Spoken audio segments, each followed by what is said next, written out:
Displaced Katsina residents return home despite bandit threats. WAEC result review boosts pass rate to 62.9%. Thousands flock to Oshobo for vibrant festival. And foreign thing, deadly train bus crash kills 4 in Kenya. Good evening and welcome to News Hour on Trust TV. I am Chiamaka Mwafo. We'll start off in Katsina State, where the Karudowa community in Matoto local government area of the state, deserted few days due to escalating insecurity, is gradually coming back to life.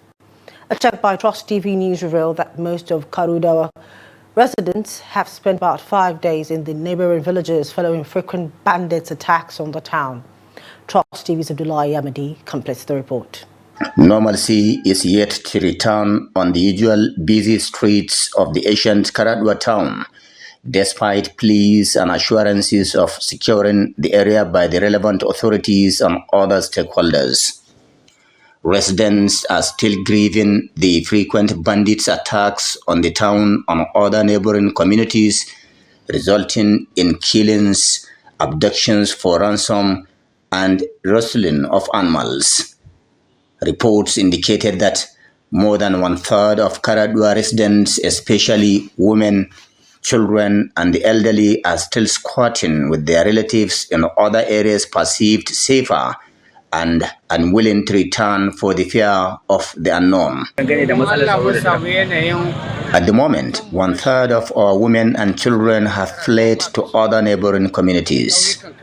In fact, even communities surrounding Karadwa have been displaced. We are appealing to the government to provide security base for us. About 50 vehicles loaded with people and their goods leaves this area to other places daily due to insecurity. My name is Sani Karadwa. Insecurity has ravaged our community. Majority of our people have fled. More than 2/3 of the people patronizing this market are not here due to crisis. We urge government to do more in the fight against banditry. The worst part of it is how neighboring communities are being dislocated. This community is rich in history. Before this insecurity, we have traders that have invested in different parts of Nigeria. Our women were engaged in handcrafts and other skills. But due to insecurity, majority have been displaced and not willing to return. I will appreciate it if Governor Radda will facilitate establishment of military base at Karadwa and Sayaya village. It was also reported that 5 cows were rustled during the recent attack on Karadwa town, while 5 people were killed in the neighboring Sayaya, all in Matazu local government. Though Trust TV News visit coincides with the Karadwa weekly market day, residents said the number of traders here are far below what it used to be on the normal market day. However, the chairman of Matazu Local Government Council, Shamsuddin Muhammad Sayai, said though the insecurity is escalating compared to previous month, the rumors being peddled by the bandits' accomplices is seriously affecting the fight against the terrorists. The council chairman solicited for local intelligence support to troops and other operatives. Summoned a meeting with all the local securities and community leaders in Matazu local government and with all other security agencies. We have discussed, we have asked people to step up and give out information. Without necessary vital information, the security outfits cannot perform their civil duties. So we have sensitized people and asked them to step up, and they have pledged to us. And from now to 2 days, you will start to see results. Security experts said the insecurity will continue to escalate unless the governments show political will to end it. Abdullahi Ismayamadi, Trust Television News, Katsina. Still staying in Katsina State, the police command has rescued over 50 kidnapped victims and recovered 229 rustled animals across the state in the month of July. The command's public relations officer, Deputy Superintendent of Police Abubakar Aliyu, disclosed this to newsmen on Friday in Katsina while highlighting the achievements recorded by the command. He said that the police also foiled bandits' attacks in many communities. Aliyu revealed that the recovered 229 rustled animals comprised 161 cows and 68 sheep. He further said that a total of 302 suspects were arrested for various crimes during the period under review. According to him, the criminals apprehended consisted of 14 armed robbery suspects, 22 murder culpable homicide suspects, and 25 suspected rapists.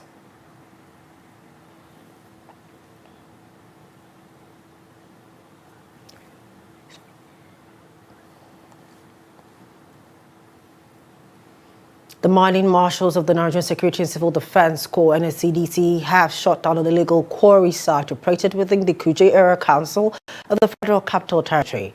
13 suspects have been apprehended in connection with the unlawful activities and have been charged to court pending formal arraignment. The operation, which was carried out as part of ongoing national efforts to sanitize the mining sector and protect critical national assets, marks another decisive step in the government's crackdown on illegal mining across the country. According to the commander of the Mining Marshals, Assistant Commandant of Corps Atta John Onoja, the suspects were found to be working for a company which had allegedly occupied and exploited a quarry lease belonging to another licensed mining company for over 7 months without legal backing. The Mining Marshals, a specialized unit of the NSCDC, were recently commissioned to tackle the widespread issue of illegal mining in Nigeria, a menace that has contributed to revenue loss, environmental degradation, and community conflict in various parts of the country. The Nigerian police force insists that human rights activist Omoyele Sowore has not been brutalized while in custody. CP Abayomi Shogunle, head of the Special Intervention Squad, says Sowore is being held because he refused to cooperate with the investigation. Here's more in this report. Head of Special Intervention Squad, CP Abayomi Shogunle, confirmed that Sowore's detention was due to his refusal to cooperate with an ongoing investigation into allegations of forgery and cyberbullying. Just as you said, the two petitions against Omoyele Sowore were shown to him in the presence of those two lawyers I mentioned, right in my presence. One bordered on forgery of police documents, which he published online. And we all know the position of the law. It is your duty to provide the source or how you came about a forged document. That is one. That petition was shown to him. Then the second petition has to do with cyberbullying regarding false allegation. So the two petitions, as I've stated, were shown to Omoyele Sowore 2 days ago, right? In the presence of his lawyers. But where the issue now is, he refused to make statements in the presence of his lawyers. Meanwhile, Sowore, who has been in custody since Wednesday, said there is no justification for his arrest and detention by the Nigerian police force. He said he was injured during his arrest, contrary to police claims that he is doing fine. He told journalists that one of his hands is broken, while accusing the police of staging a visit with the press to give the false impression that he is in good health. I've been expecting this nonsense from them since I was attacked yesterday morning by 6 a.m. They even came here. And I know that the next thing they will do is to try and bring the press to create the impression that I'm doing fine. Are you getting my point? There is no basis for my arrest in the first place. There's no basis for my attack in the first place.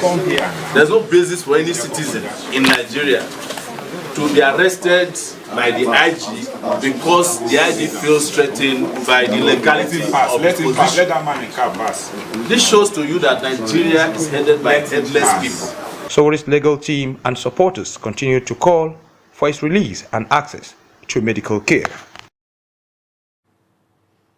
as the case between Kebbi State Governor Nasir Idris and Umar Abubakar, popularly known as Yerima Abba, unfolded. The defendant, Yerima Abba, remained accused of intentional insult, inciting disturbance and defamation against the governor over an alleged TikTok post. The prosecution counsel, Barrister Aminu Kalgo, presented their case highlighting the severity of the alleged offense. After hearing both sides, the court adjourned the case until Tuesday, August 12, for the hearing on the bail application. All the offences for which our client is alleged to have committed are bailable offences under our law. Section 177 of the ACGL of Kebbi State is very clear that any offence that carries a punishment of not less than mandatory less than 3 years shall be bailable. By the word shall, that ordinarily he should be released on bail.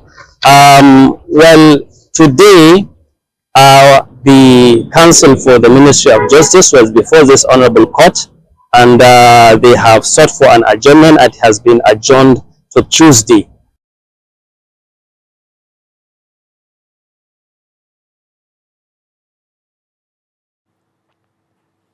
The Nigerian Correctional Service (NCOS) has said about 53,460 inmates are awaiting trial nationwide.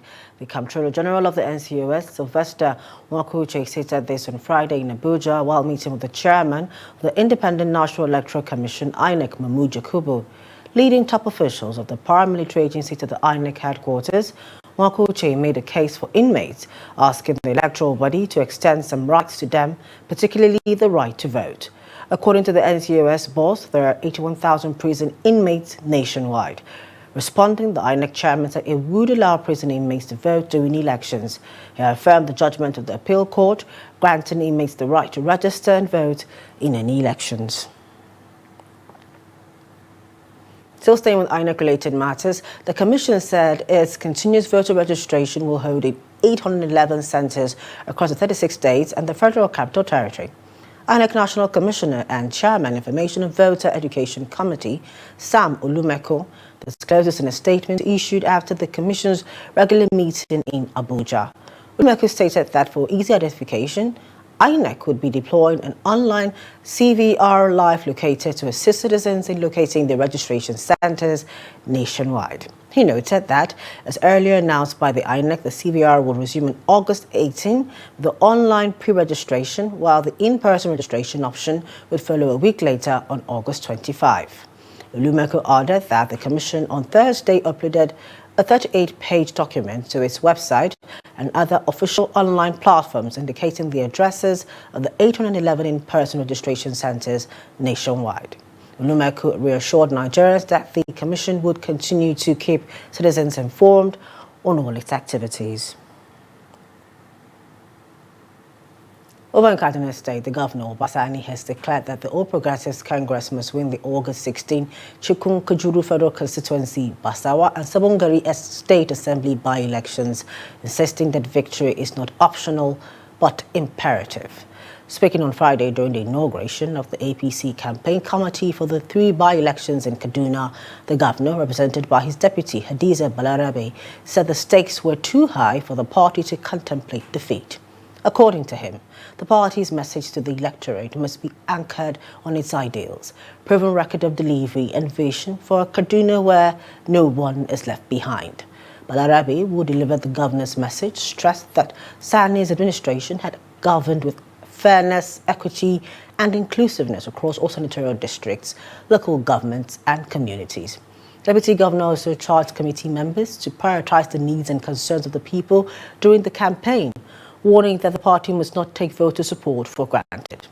Kaduna State APC Chairman Emmanuel Jakada said the campaign team was carefully selected based on proven capacity. On his part, the chairman of the campaign committee and Speaker of the Kaduna State House of Assembly, Yusuf Liman, pledged to mobilize every resource and stakeholder for the party's success. The West African Examinations Council (WAEC) has announced a significant upward review of the number of candidates who obtained credit passes in 5 subjects, including English language and mathematics, the 2025 Senior School Certificate Examination (SSCE). According to the examination body, 1.2 million candidates, representing 62.9% of the 1.9 million candidates who sought for the examination, have now the required credits, following a review of the results released earlier in the week. The new figure indicates a sharp improvement from the initial 38.32% earlier recorded as meeting the benchmark for admission into tertiary institutions.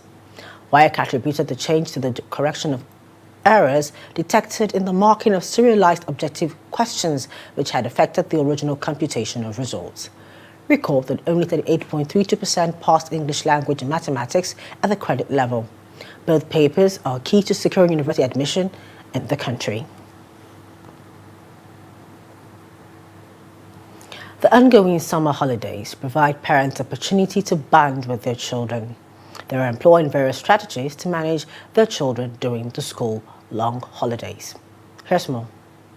While some parents are prioritizing basic needs like food over extracurricular activities or summer classes due to financial constraints, other parents still see it as a necessity for children to learn skills or other trades. Formerly, before, we used to send them on lessons and all that, but the lessons now are very expensive.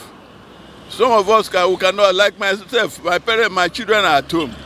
Because to pay for those lessons now, it will take me about 50 to 80,000 naira. In those days, we used to pay some meager money for the teachers to lecture them during the holidays. But this time around, it's very, very expensive. So they're at home. Some of them are roaming about, playing and all that. It's just for them to be somewhere that they will be guided. Because things are hard, it depends. Some people will want to have their children in the house and call lesson teacher to be taking care of them in the house. But me, I think this is the time they are supposed to learn trade. So that whatever they are going to learn in the university, when they come out, even if there's no job, they will be, they will be using that one to feed, depending on when they will have white-collar job. Handwork, learn a lot. Everybody cannot be involved in the ministry. Everybody cannot be in the government level. At least that handwork can help. You understand? So we advise a lot of parents, they should, this holiday, let them learn one or two things. And apart from the holiday, when you come back from school, even when the holiday is not there, when they go, some they close early from school. And when they come back from school, you can still go to that part-time learning. Some also condemned parents who see the holiday as a way to engage their children in street hawking. They stated that putting their children on the streets can be termed as child abuse. A lot of things happen in the streets. You take your child off the street to go and be hawking something. You don't know what to happen. You don't know what they are going to meet. They might even be kidnapped. You understand? Apart from being kidnapped, they might be influenced in a wrong way. You understand? So you don't know. So the best bet is just for you to keep them where you can be watching. The money is not everything. The one you make can can be able to take care of the family. After you do not give birth to them at young age to come and be providing for you. At least this time you are providing for them. There will be a time they will provide for you. I don't see it to be normal, because if not because of the economic situation of the country, to some extent there are parents that they don't have option than to engage their children in hawking and all that, because to earn them their daily living, eating. So it's because of the economic situation of the country. If it is not so, I don't see a reason where you should engage your children in hawking around the street and all that. Students that are at primary school, they hawking is not helping. From there, that is where they learn bad things. People initiating them because of small change, especially the female. You see some days I see some female, young females hawking this awara, jeddah, granite, or what is it called? And I see some people enticing them with some small money. Some parents see this time as a period to bond with their children despite the harsh economic challenges. Aisha Abdulmuminu, Trust TV News, Abuja. Circling back to our earlier story in Katsina State, where the Karadua community in Masasu local government area, deserted a few days ago, is now seeing a return to life as the people are beginning to return. Joining us via phone call to give us an update is Abdullahi Ahmadi, our correspondent in the state. Good evening, Abdullahi. Hello, good evening, Chiamaka. Thank you for joining us on News Hour tonight. Thank you. Now, you visited the community. Could you tell us more of what you saw that took place over there? Well, the story of Karadua and neighboring communities is highly frightening because people have fled the community, and when you asked many of them the possibility of returning to the community, they will tell you no, because what they have been seeing in the last couple of days regarding the frequency of the attacks on their communities is highly frightening. And then it is a common sight almost everywhere along major roads leading to and from Funtua zone. People walking along the roads, displaced persons moving with the little they could carry from their communities. If you ask them where they are heading to, because they are confused, they will tell you they don't even know where they are going to. And of course, there's no specific destination, and when they don't know what to meet. Many of them rather have been hanging in major towns across the state, especially those in Funtuodon. You'll see them inside motor parks, along major streets, filling stations, begging for food and other basic necessities. So people have been in a very critical condition, and they are afraid to go back to their communities. The frequency of these attacks is worsening by the day. So this is really the situation in both Karadua and other communities in Funtua zone. All right, what is the government saying really about the situation? How are they helping the residents of these communities return back to some sort of normalcy? Who? The government.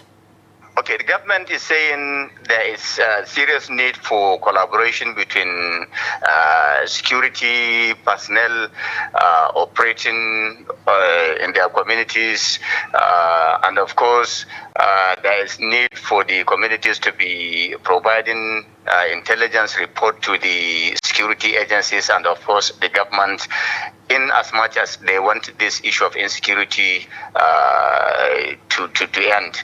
And what the residents are saying, residents of the affected communities are saying, they're at the crossroad, because if they provide information to the security agencies, the tendency is that the bandits will attack their communities and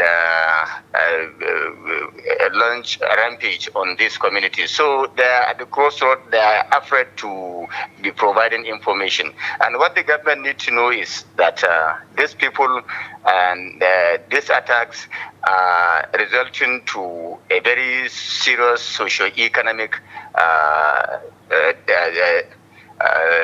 problem, because as we speak, everywhere within Funtua zone, almost everywhere, every community is in fear and has been affected by this issue of insecurity in one way or the other, either directly or indirectly.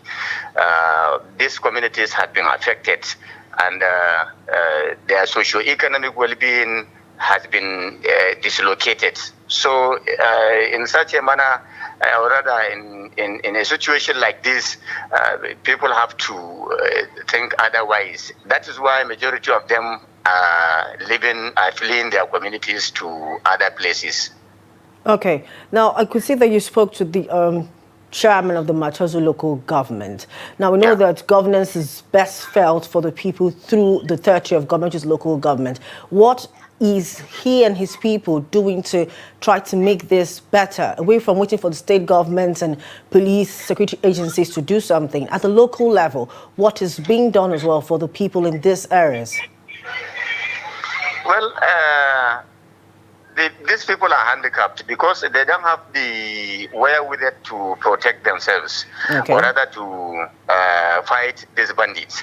They don't have the weapons. They don't have because even economically, they don't have the economic means, because these are people who are struggling for basic necessities, food, and what have you. So how do you expect them to protect themselves? How do you expect these people to fight these bandits? It is something that is very difficult, and maybe compelling on them to protect themselves means another thing.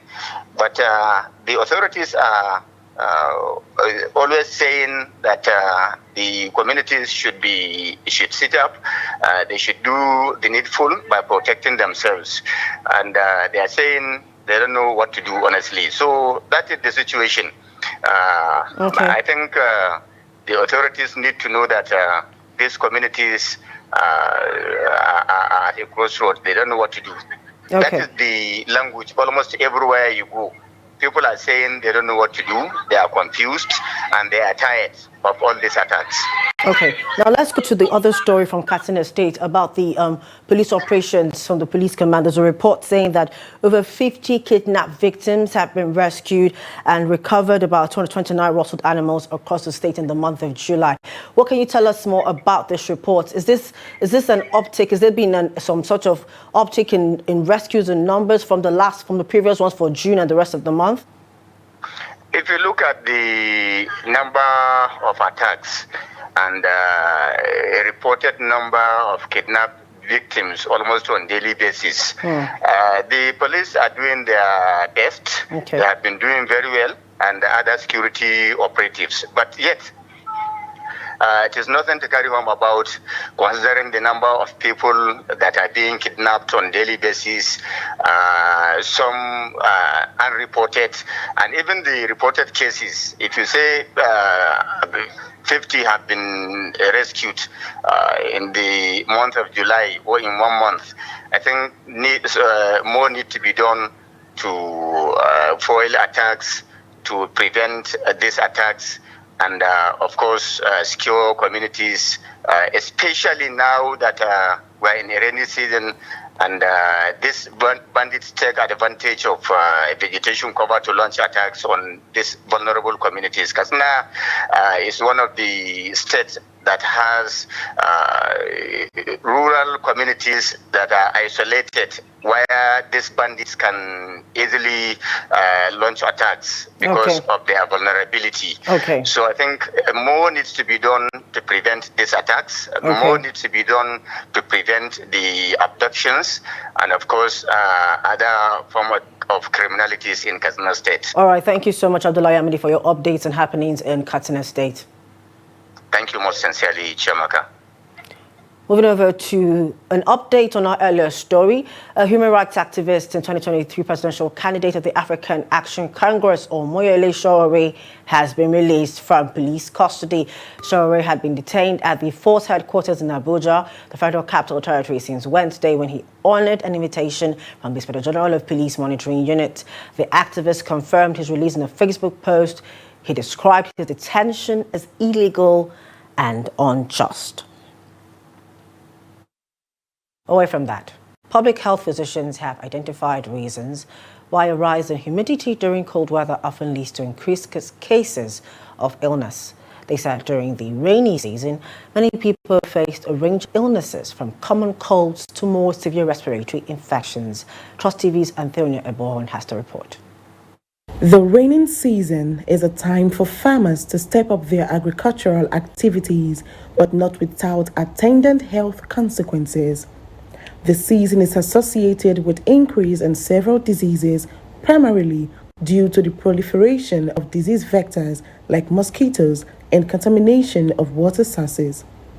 Some of these illnesses can be treated by few home remedies, while others require a visit to the hospital. These common illnesses to look out for during the rainy season include malaria, common cold, which manifests in catarrh, stuffiness, sneezing, runny nose, cough, cholera, among others. A medical practitioner gives insight on the causes, awareness, and prevention of illnesses during the rainy season. The upper respiratory tract infection, which is, the common cold, the sore throat, which people call it. So most of the time, like in children and mostly in rural areas, you see people suffering from these things, and this is because of lack of prevention. Like when you know that we are in this rainy season, you have to definitely prevent yourself by wearing warm clothing and closing the windows and ensure that we don't have any type of humidity. By, for example, when it's raining, you need to close your windows, because when we have the growth of molds in your house, these are the things that eventually make persons have fungal infections also. Malaria and typhoid, you just be like say na normal sickness for everybody for this country. You just everybody, if you feel you know what I say, you go just dey rush the get malaria drugs. We know they think how to go hospital first, because that the body, if you know too whole body, say you want carry yourself go hospital, you know say you go pay for the test, you go pay for this one, you go pay for this one. So when you get the malaria drugs you take, you go think the manage yourself, they go. When if they think no hold you too much like that, you go to the hospital. The economic is very, very, down on people, and where people cannot afford money to buy drugs, even food is really, really terrible. But what do we do? Honestly, we parents, we find it so difficult because the children always face problem of that malaria, buy anti-malaria up and down. Sometimes it be the one that will even take the life of the children. So one thing that we want government to help, so that we have mosquito nets, so that they will prevent these children from malaria. The medical practitioner speaks on ways to mitigate the illnesses while cautioning against self-medication. One of the things I realize with people is that when they have malaria, the first thing they go for is injection. Meanwhile, like the advent of giving injection in the first place is if someone cannot have oral intake. Like let's say they can't swallow the medication, because when you go to the hospital, the first thing that they give you is the malaria tablets, because they are even more stronger than the injection. But basically, you see, Nigerians, they believe that having that injection, it's way more faster and also more potent. But definitely, for you to eradicate malaria completely, you'd have to first start with the injection, which is like, let's say, a normal ata injection. Then after that, then you start the ACT, which is the complete eradication of these parasites. People are therefore advised to take proper care of themselves through proper medication. Antonia Ebahon, Trust TV News, Abuja. The Nigeria Hydrological Services Agency on Thursday warned of a potential flooding in 198 local government areas across 30 states and the Federal Capital Territory. The alert covers the period from August 7 to August 21, 2025, a span of 15 days during which vulnerable communities are advised to take precautionary measures. The alert categorized flood risk levels as very high, high and moderate, depending on local topography and projected rainfall intensity. The affected states are Adamawa, Akwa Ibom, Anambra, Bauchi, Bayelsa, Benue, Borno, Cross River, among other states. Others include Nasarawa, Niger, Ogun, Ondo, Plateau, Rivers, Sokoto, Taraba, Yobe, Zamfara, and the Federal Capital Territory. According to the agency, very high-risk states are Adamawa, Bauchi, Bayelsa, Benue, Borno, Delta, Gombe, Kebbi, Kogi, amongst others. The agency also noted that 832 communities are at risk of varying degrees of flooding. The alert also warned of the potential disruption of over 100 major transportation routes, particularly in flood-prone areas. Drinking water regularly is essential for maintaining overall health and ensuring proper body function, as it aids digestion, prevents dehydration, and supports vital organs. Despite its many benefits, many have been made to believe that too much water intake may be detrimental to the body. However, in an interview with Trust Television, community and primary healthcare expert Dr. Alera Roberts, an associate professor at the College of Medicine, University of Lagos, Idiaraba, clarified a common misconception that while many things can be overdosed on, water is not one of them. The report. Water plays a crucial role in the body, supporting functions such as temperature regulation, digestion, and waste elimination. Yet, in Nigeria, particularly among younger people, there are myths about water consumption. Some believe that drinking too much water can cause an overdose, while others think water should only be consumed when one feels thirsty.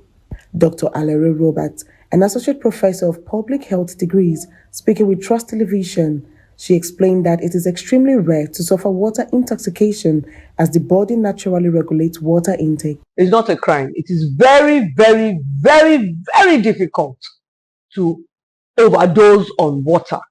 The body will demand water as and when it needs it. And this is after 6 months of age. In the first 6 months of life, of course, the baby is exclusively breastfed. And truth to tell, all the baby's water needs are coming through the breast milk. Then you start the baby on family food. And from that age, 6 months, till old age, grand old age, the body will require water. Different times of the day, different activities you engage in, different temperatures that are outside will dictate different amounts of water that the body needs. The rule of thumb is that in a day, you should replace 3 liters of water. Also speaking with Trust TV, some Lagos residents shared their personal views on water consumption. I need water before I eat. Or after I eat. Drink water normally. Before I eat, I drink water. Even though I finish it, I drink water. Normal, even though I'm not tasting, I always drink water. I like water normal. I like water. I always drink water. I take water regularly. First thing I take whenever I wake up is water. In the afternoon, I take water. At least I take up to 2 liters of water per day. Whether I eat or I do not eat, whether I'm thirsty or not, I take water. That's the advice they give us. Normally, I don't drink much water.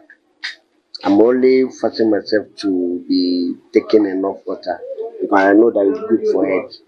But naturally, I only drink water when I feel like to drink. And I know that it's not enough because in a day I can only drink once.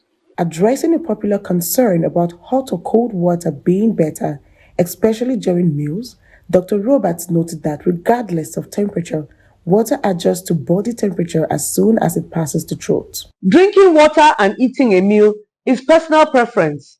If you want to limit the amount of food you're eating, maybe like me, you're on a weight management program, you're trying to reduce a little bit of weight, you probably, like me, tend to drink before eating so that your stomach is a little full of water and you eat less food. If you are on a weight management diet where you want to gain a bit of weight, you probably, like my skinny child, will eat everything first that has a lot of calories and then drink water after.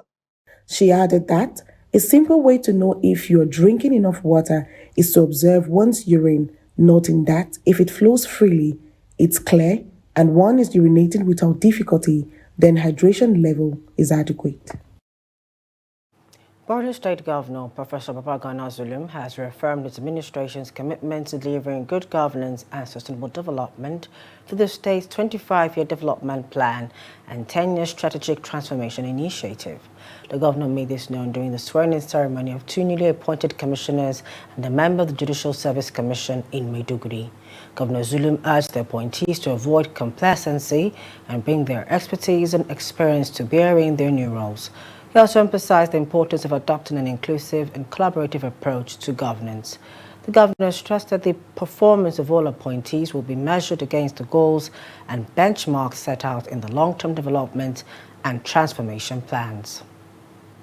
Their performance will be rigorously assessed against measurable benchmarks, and accountability will remain non-negotiable.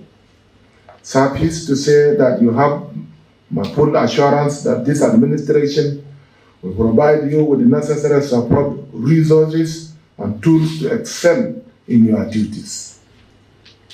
I urge you to see yourself as integral members of my progressive team. Our success depends on unity of purpose, working together, achieving together, and prioritizing service over personal acclaim. This is not about individual glory. It is about transformative impact for the people of Borno State. This appointment you have given us this afternoon is received with utmost appreciation. And we want to assure you the qualities you have exhibited of leadership in this state is something that every one of us here will continue to emulate wherever we find ourselves in the discharge of any official function that we deem fit and assigned to us from time to time. The ancient city of Osogbo was agog on Friday as devotees of the Osun-Osogbo goddess tripped to the sacred grove for the annual worship. Traditionalists and tourists from different parts of the world joined the locals on the ritual rites to appease the goddess of the Osun River. Hamido Yegbade, faster report.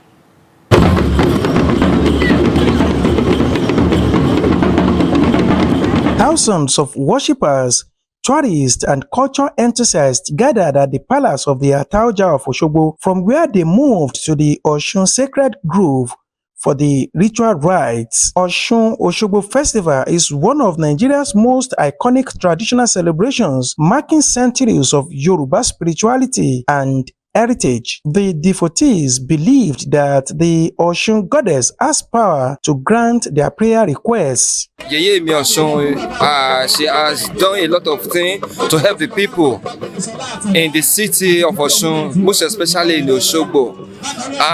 Meanwhile, one of the Odufa speak about the Mama Osun Osogbo in Odufa Oshetura. Vendors of cultural items and costumes were seen doing their bricks businesses as tourists patronized them with excitement. The United Nations Educational, Scientific and Cultural Organization, UNESCO, recognizes Osun Sacred Grove as World Heritage Site. One of the tourists from the United States of America, Ifagbemi Osunyemi, said he is in Nigeria for the first time to witness the Osun-Osogbo Festival and that he was initiated to become a devotee and was given a Yoruba name. Be here is my first time in Nigeria. Came out here for Ifa initiation to Osogbo. I'm glad to be here. You know, the people, everybody's very welcoming. You know, it's my first time on the continent. I'm just very pleased to be here. You know, it's been nothing but love and joy and respect,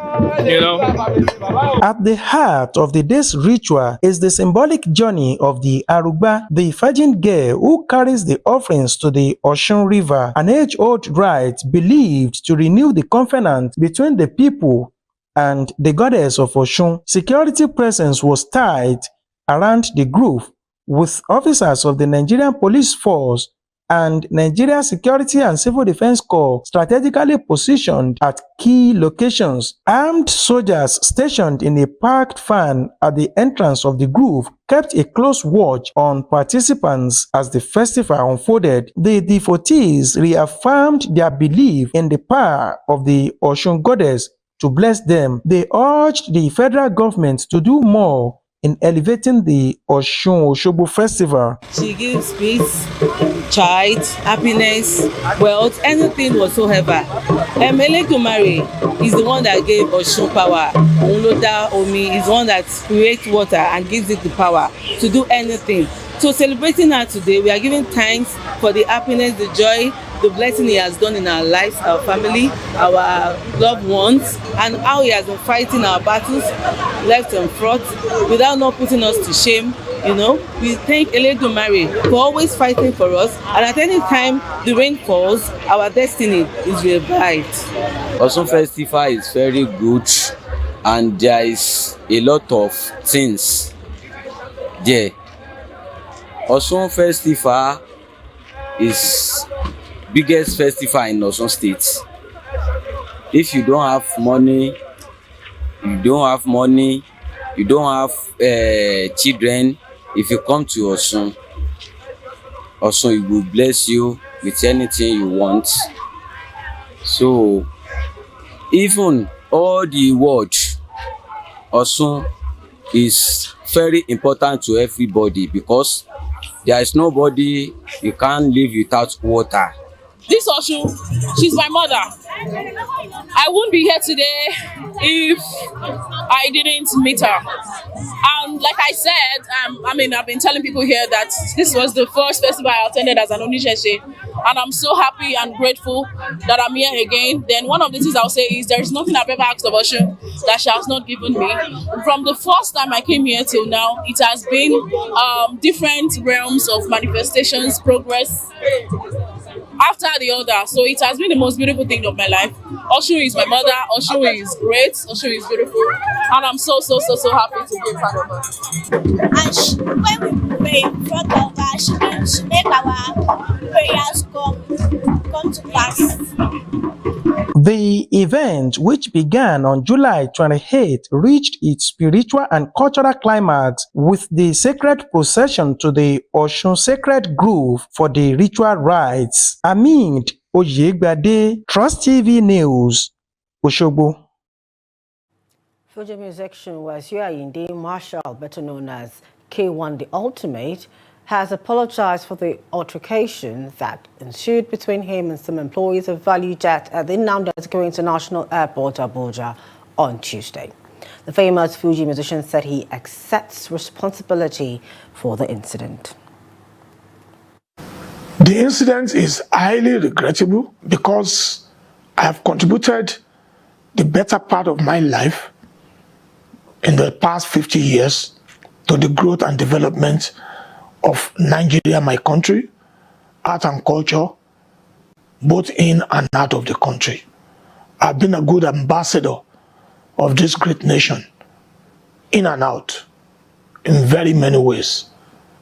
Somebody like me should not be found in such incidents. I accept responsibility and appealing to Mr. President, the country, the Honorable Minister for Aviation, the FAAN, the NCAA, and my fans across the globe to please pardon my behavior.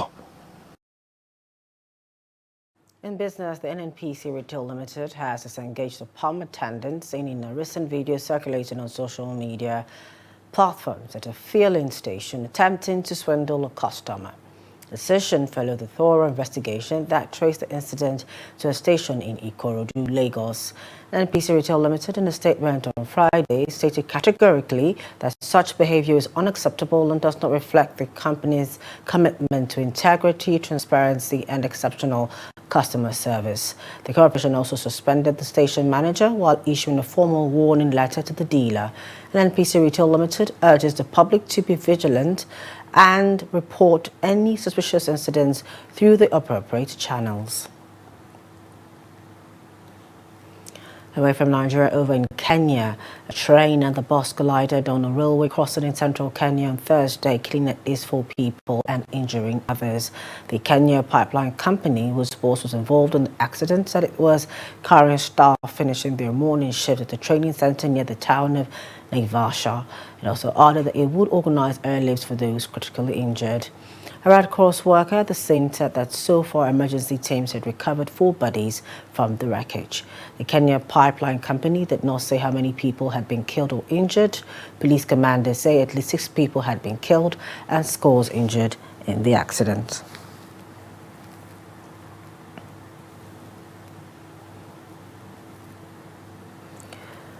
Nigeria's duo of Pamela Bawa and Joy Lawrence emerged the winner of the CAF B Under-18 Girls Beach Volleyball Championship in Abuja. Trust TV's reporter Dina Jishafet tells us more on this report.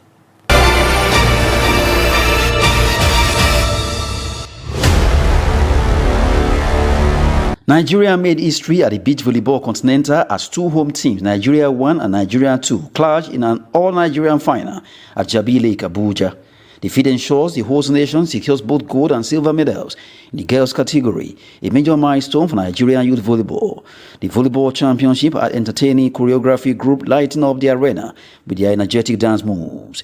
Nigeria won in green jersey Pamela Bauer and Joy Lawrence edged Nigerian 2 white jersey Chukwuodo and Blessing Anebi 2-0 to seal gold and silver in the historic final. Pamela Bauer, bronze medalist at the 2023 African Games, and Joy Lauren feel excited winning gold. I'm excited, I'm grateful, and I really can't express my happiness and my joy today.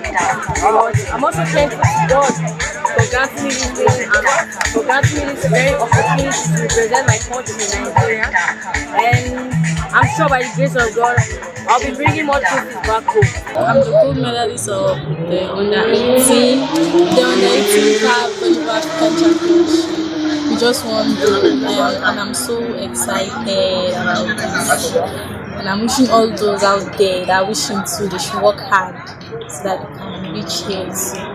In the under-18 boys final, Bakare and Ba of the Gambia beat Jonathan and Glory of Congo 21-19, 21-18 to win gold. A final match that outlined the skills of the Gambian team playing with techniques to egg their opponent. The winning coaches, Amadou of the Gambia and Nigerians Kayode Ajilore, expressed how they play the games. First of all, I want to say congratulations to Gambia, hard luck to DR Congo.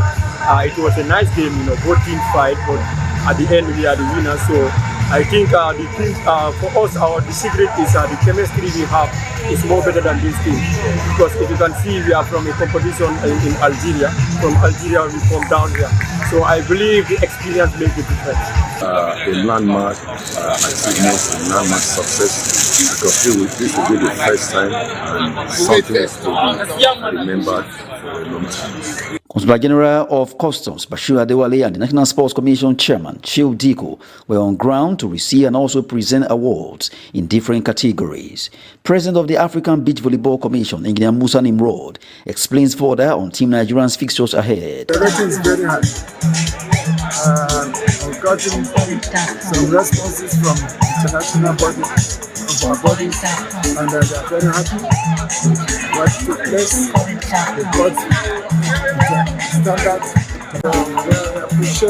The top teams in the CAF B Under-18 Championship qualify for FIVB Under-18 World Cup in Doha, Qatar.